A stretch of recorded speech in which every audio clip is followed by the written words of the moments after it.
Well, we're about to find out. The NBA draft is one of my favorite days of the year. It's where dreams are realized and we're inching closer to seeing this year's draft order shake out. But once you've made it, especially as a lottery pick, the expectation of being the guy to turn around a franchise, to bring a championship to a city sets in. Jason Tatum, Steph Curry, they've answered that call. 39 lottery picks still remain in the playoffs. Karl Anthony Towns, Anthony Edwards, they're the lone top picks remaining. So tonight at the draft lottery, despite all eyes being locked in on who eventually lands the right to select Cooper Flagg with the number 1 pick, there are plenty of franchises that can be altered depending on which way the ping pong balls fall. So for more, let's get you out to someone who has the best hair in the business, Kevin Nagandi and company out in Chicago.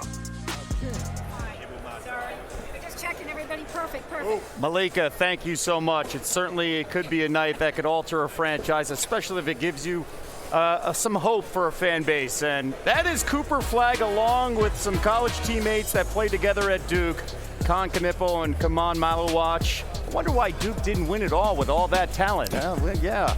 We're going to try our best to figure that out, Jay Billis, as we are inside McCormick Place in Chicago.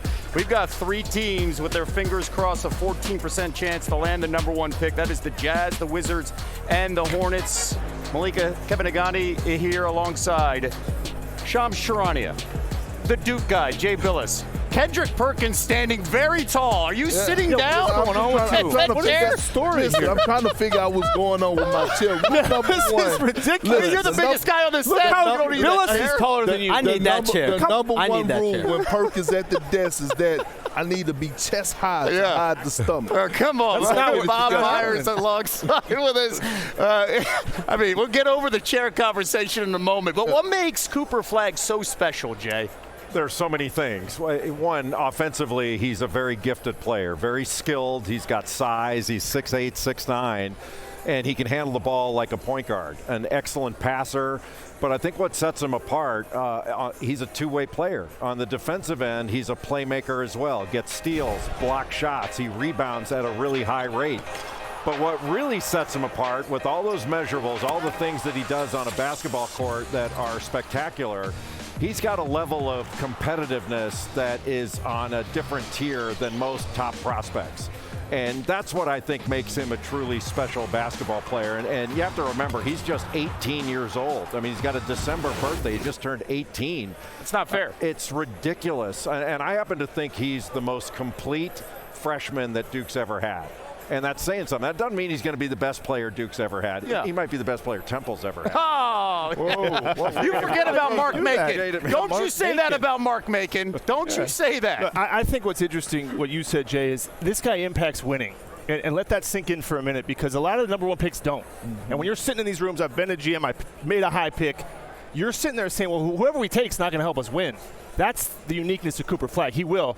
What's amazing to me, I tried not to be here, Kevin. GMs don't want to be at the lottery, okay? So I avoided it for as long as I could. I'm here now.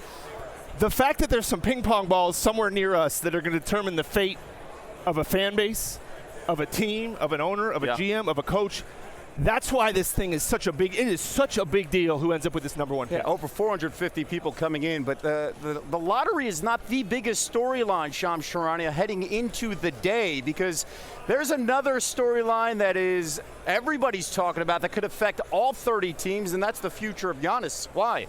It's the summer of Giannis Antetokounmpo, because for the first time in his NBA career, sources tell me he is actively open-minded about pursuing and exploring whether his best fit is playing outside of Milwaukee. And so what is he looking for in a potential destination outside of the Bucks, where he's been for 12 years, won a championship, has equity there?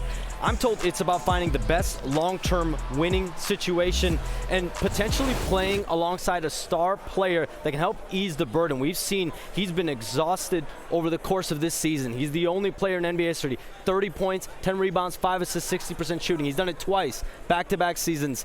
No player in NBA history has ever done it. He's had a lot on his shoulders. And so where is that fit for him?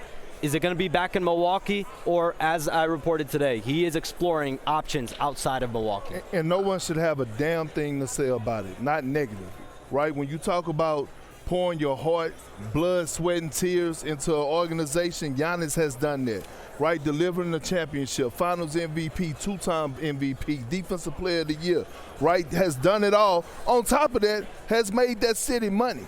Go back and look at what Milwaukee looked like before Giannis got there. You go there now, you see the restaurants, the new arena. That's Giannis Antetokounmpo.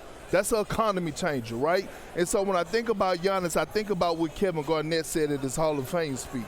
At his Hall of Fame speech, he said, I wish I would have been a Celtic earlier in my career.